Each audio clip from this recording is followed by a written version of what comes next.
Bismillahirrahmanirrahim. Assalamualaikum warahmatullahi wabarakatuh.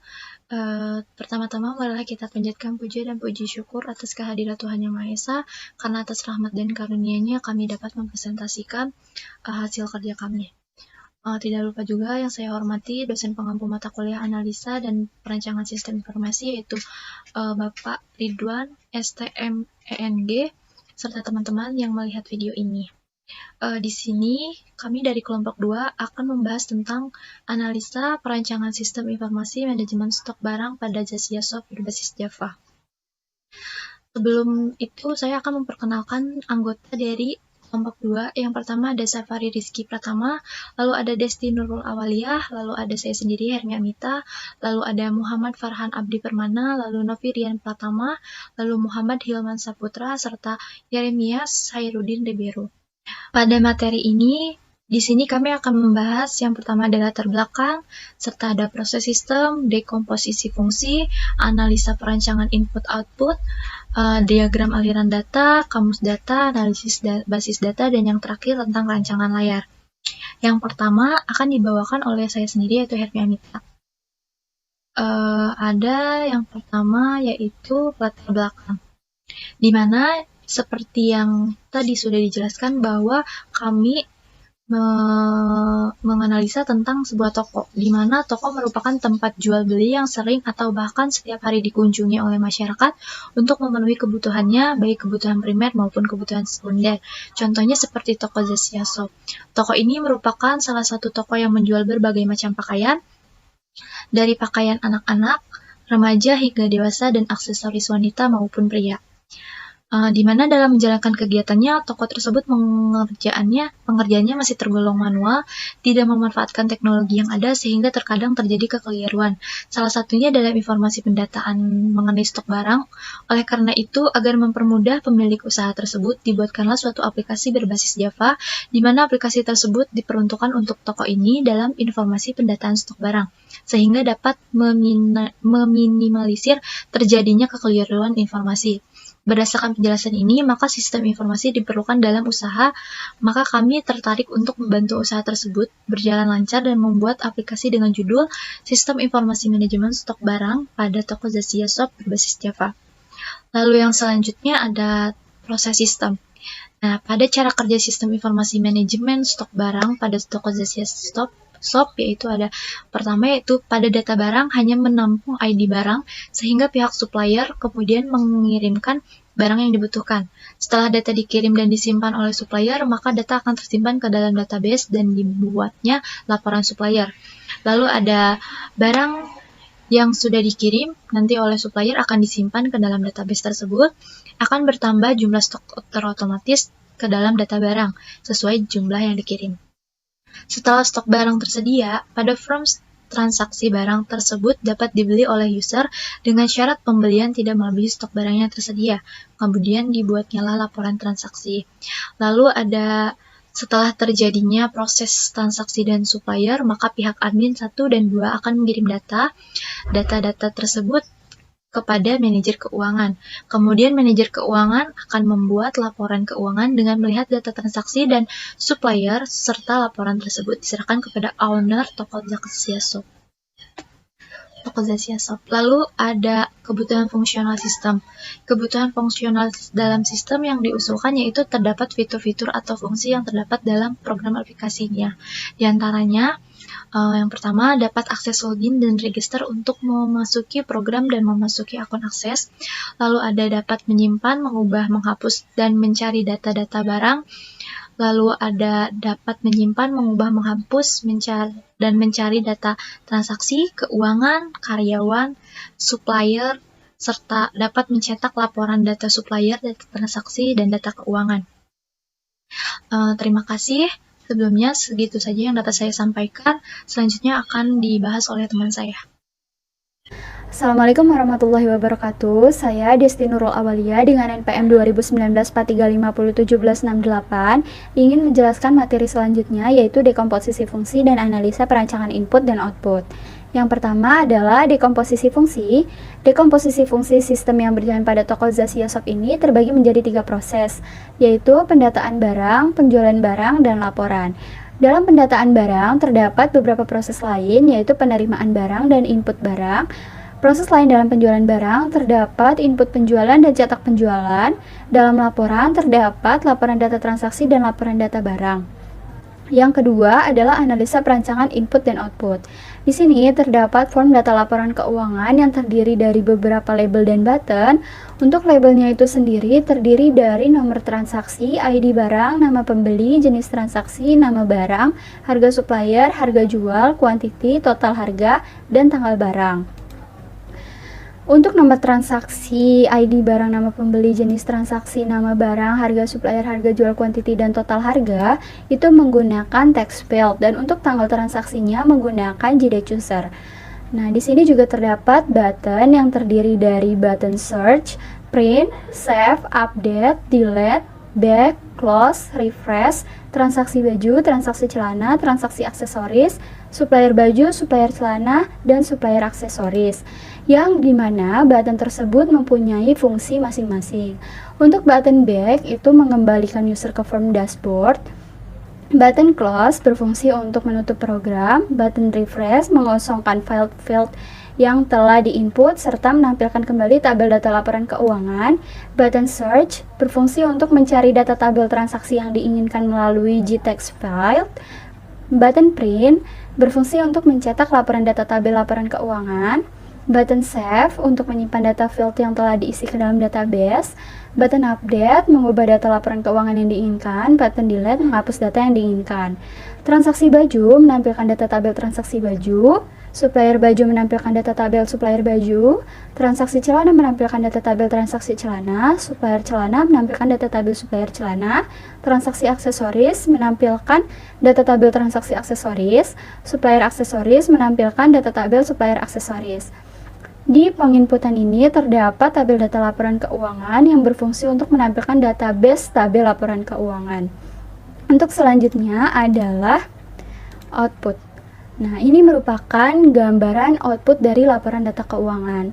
Output yang dihasilkan adalah nomor transaksi, ID barang, nama pembeli, jenis transaksi, nama barang, harga supplier, harga jual, kuantiti, pendapatan, dan tanggal transaksi. Untuk materi selanjutnya akan disampaikan oleh rekan saya. Sekian, wassalamualaikum warahmatullahi wabarakatuh. Assalamualaikum warahmatullahi wabarakatuh. Perkenalkan, nama saya Muhammad Jatman Saputra dengan NPM 201943501795. Saya sebagai pembaca ketiga akan membahas diagram aliran data. Yang pertama ada diagram konteks, yaitu supplier mengirim barang masuk ke dalam proses sistem informasi manajemen stok barang. Kemudian proses tersebut akan mengalirkan data yang sebelumnya diproses, yaitu barang masuk supplier ke dalam manajer gudang. Kemudian manajer gudang menginput data berupa stok barang ke dalam proses.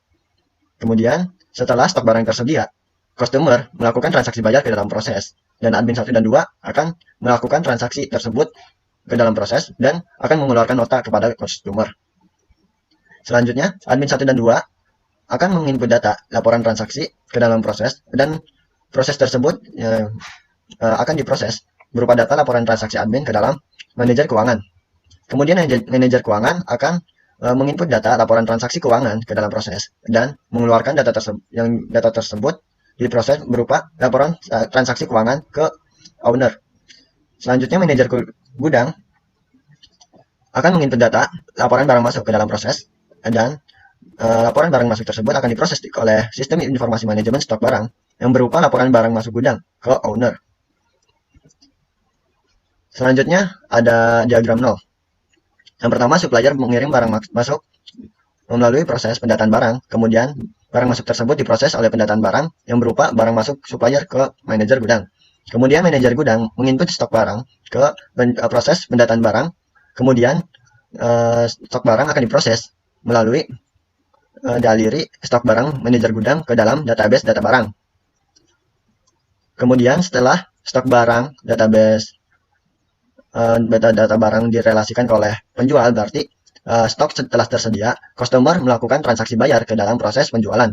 Kemudian admin 1 dan 2 melakukan transaksi ke dalam proses penjualan dan mengeluarkan nota ke customer. Kemudian admin 1 dan 2 melakukan laporan transaksi.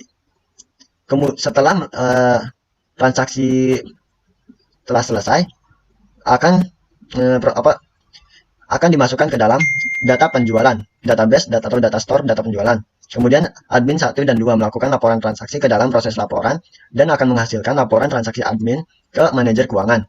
Kemudian manajer keuangan akan mengirim laporan transaksi keuangan ke proses laporan, kemudian diproses akan menjadi laporan transaksi keuangan dan menuju ke owner. Selanjutnya, manajer gudang akan mengirim laporan barang masuk ke dalam proses laporan, kemudian akan dibacakan oleh database atau data store data barang. Setelah dibaca, data tersebut yang berupa laporan barang masuk akan menuju owner. Dan terakhir ada diagram rinci. Yang pertama, supplier mengirim barang masuk ke proses penerimaan data barang. Kemudian proses tersebut akan menghasilkan data barang masuk supplier ke dalam manajer gudang. Kemudian manajer gudang menginput data stok barang yang masuk ke dalam proses input data barang. Kemudian proses tersebut akan menghasilkan stok barang manajer gudang, kemudian dimasukkan ke dalam database data barang dan direlasikan oleh input penjualan. Setelah stok barang tersedia pada database data barang, maka customer melakukan transaksi bayar ke dalam proses input penjualan.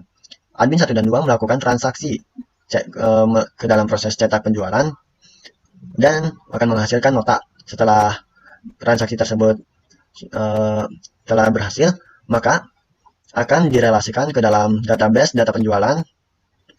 Kemudian admin 1 dan 2 akan menginput laporan transaksi tersebut ke dalam proses laporan data transaksi dan akan menghasilkan laporan transaksi admin ke dalam manajer keuangan. Kemudian manajer keuangan akan menginput laporan transaksi keuangan ke dalam proses laporan data transaksi. Kemudian data transaksi tersebut memproses data laporan transaksi keuangan ke dalam owner. Dan terakhir, ada manajer gudang ini menginput data laporan barang masuk yang dialirkan ke dalam proses laporan data barang. Kemudian data tersebut masuk ke proses laporan data barang akan membaca file data barang. Kemudian setelah dibaca filenya, data tersebut akan menghasilkan laporan barang masuk ke dalam owner. Sekian dari saya, kurang lebihnya mohon maaf. Selanjutnya akan dilanjutkan oleh rekan saya. Terima kasih. Baik, terima kasih. Saya akan melanjutkan penjelasan.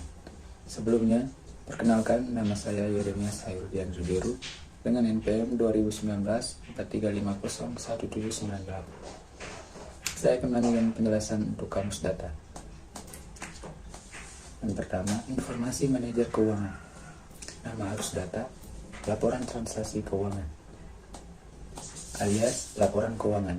Bentuk data, dokumen, arus data, manajer keuangan menuju proses 3.0 menuju owner. Penjelasannya, manajer keuangan menyerahkan laporan transaksi keuangan untuk kemudian diserahkan kepada owner. Periode, setiap terjadinya transaksi keuangan. Volume, rata-rata per hari sekitar 200-350 barang dan volume puncak sekitar 500 per hari. Yang kedua, informasi manajer gudang. Nama arus data, laporan barang masuk alias laporan stok barang. Bentuk data, dokumen. Arus data, manajer gudang menuju proses 3.0 menuju owner. Penjelasan, manajer gudang menyerahkan laporan barang masuk untuk kemudian diserahkan kepada owner. Periode, setiap masuknya data barang masuk. Volume, setiap 3 hari sekali. Untuk slide berikutnya, saya akan menjelaskan analisis basis data bagian Entity Relationship Diagram atau ERD. Dari bagian yang ada dapat disimpulkan ketika supplier melakukan pengiriman stok barang ke data barang, kemudian data barang dan data transaksi berelasi. Ketika stok barang dikirim, maka data barang dan data transaksi memiliki stok barang. Lalu, customer melakukan permintaan barang ke data transaksi dan berhasil dijual, maka barang keluar akan dicetak sesuai permintaan. Segitu penjelasan dari saya. Terima kasih. Assalamualaikum warahmatullahi wabarakatuh. Perkenalkan, nama saya Muhammad Farhan Abdi Permana dengan NPM 2019-43501777. Saya akan menjelaskan bagian spesifikasi file basis data. Seperti yang kalian bisa lihat di layar, Ini adalah tampilan dari komponen-komponen yang ada di file basis data manager gudang atau data baju. Oke, yang pertama ada no transaksi dan juga ada no TR. Perbedaannya adalah no transaksi itu adalah nama yang ditampilkan di bagian aplikasinya, sedangkan no TR itu nama yang ditampilkan di codingannya. Lalu untuk tipenya kami menggunakan varchar dan lebarnya adalah 50, dan keterangannya adalah nomor no transaksi itu adalah berisi nomor-nomor transaksi. Lalu ID barang itu berisi ID dari barang tersebut, nama supplier itu berisi nama-nama suppliernya, nomor HP itu berisi nomor telepon atau HP dari supplier tersebut, alamat berisi nama alamat dari supplier, dan kami menggunakan tipe teks untuk bagian alamatnya. Nama barang berisi nama-nama barangnya, jenis barang itu berisi jenis-jenis barangnya, harga barang tentu saja berisi harga-harga dari barang tersebut, QTY atau quantity itu berisi jumlah barang yang dipesan, lalu total itu berisi total harga barangnya. Untuk quantity, harga barang, dan total itu kami menggunakan tipe data in dengan lebar 50. Dan yang terakhir tanggal pengiriman itu tentu saja berisi tanggal pengiriman dari barang tersebut. Oke, selanjutnya kita akan membahas bagian data keuangan. Oke, kita bahas yang pertama. Di situ ada nomor transaksi yang berisi nomor transaksi tentunya. ID barang itu berisi ID barang. Nama pembeli itu berisi nama-nama pembeli. Jenis transaksi itu berisi jenis transaksi barang. Dan nama barang itu berisi nama-nama barang tersebut.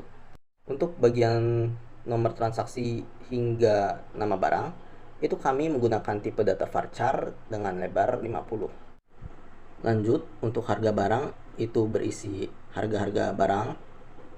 Lalu harga jual itu berisi harga jual dari barang tersebut. Quantity itu berisi jumlah barang yang dipesan. Total pendapatan itu berisi total pendapatan dari hasil penjualan barang. Dan yang terakhir tanggal transaksi itu berisi tanggal transaksi dari barang. Untuk bagian harga barang hingga total pendapatan itu kami menggunakan tipe data in dengan lebar 20. Untuk bagian tanggal transaksi kami menggunakan varchar dengan lebar 50. Di sini saya akan melanjutkan materi mengenai analisa perancangan layar untuk penjelasan form inputnya. Dan di sini ada form data supplier baju yang terdiri dari beberapa label. Yang pertama, nomor transaksi, ID barang, nama supplier, nomor HP, alamat, nama barang, jenis barang, harga barang, quantity, total harga, dan tanggal pengiriman. Dan dari beberapa label, untuk label alamat, yaitu menggunakan J-scroll pen. Dan untuk jenis barang itu kita di sini menggunakan combo box, dan tanggal pengiriman menggunakan JDET Cruiser. Dan untuk form ini terdiri dari beberapa button. Yang pertama ada button search, print, save, update, delete, back, close, dan refresh. Dan yang terakhir ada button untuk baju. Dan di sini saya akan menjelaskan masing-masing fungsi buttonnya juga. Dan button yang pertama untuk button search. Button search ini berfungsi untuk jika ingin mencari data di table data supplier yang di dalam form ini. Dan yang kedua ada button print. Button print ini ketika diklik fungsinya untuk memunculkan laporan.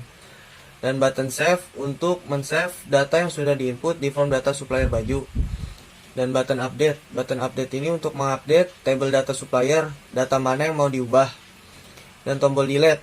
Tombol delete untuk menghapus data table data supplier ini yang berada di form ini untuk menghapusnya. Dan tombol back. Tombol back ini berfungsi untuk kembali ke dashboard. Dan tombol close. Ini tombol close untuk keluar dari sistem informasi. Tombol refresh. Tombol refresh ini untuk mengosongkan text field yang sudah diisi. Dan ini terakhir ada tombol baju. Tombol baju ini untuk menuju ke form data baju.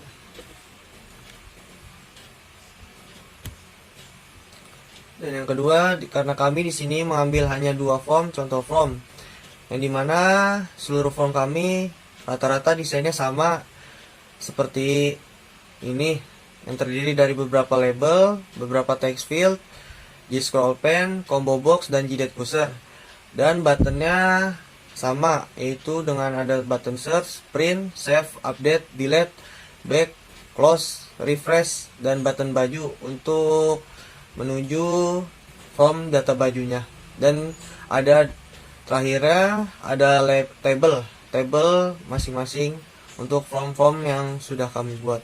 Perkenalkan, nama saya Novirian Pratama dengan NPM 201943501792. Saya akan melanjutkan dari perancangan inputan, yaitu perancangan output. Di sini kami mengambil 2 contoh dari proyek yang telah kami buat. Yang pertama adalah laporan supplier baju. Laporan ini bertujuan untuk menampilkan atau mencetak seluruh data laporan supplier baju. Dan untuk desainnya sendiri, di sini kita memakai template Cherry Landscape. Dan di dalamnya menampilkan seluruh field pada data supplier baju, yaitu nomor, ID, nama supplier, nomor HP, alamat, nama barang, jenis, harga, dan quantity.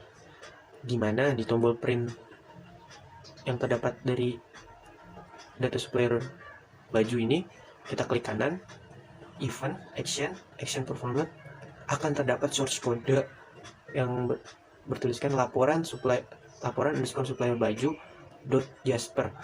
Di sini berfungsi untuk menghubungkan atau memanggilnya. Selanjutnya ada yang kedua. Yang kedua adalah laporan transaksi baju. Laporan ini bertujuan untuk menampilkan atau mencetak seluruh data dari laporan transaksi baju. Desainnya masih sama. Kita menggunakan template Cherry Landscape. Dan di dalamnya menampilkan seluruh field pada data transaksi baju, yaitu nomor, ID, nama pembeli, nomor HP, nama barang, stok, jenis barang, harga, quantity, total, dan tanggal. Itu saja yang bisa saya sampaikan. Kurang lebihnya mohon maaf. Wassalamualaikum warahmatullahi wabarakatuh. Sekian dari kelompok 2. Kurang lebihnya mohon maaf. Wabillahi taufiq walhidayah. Wassalamualaikum warahmatullahi wabarakatuh.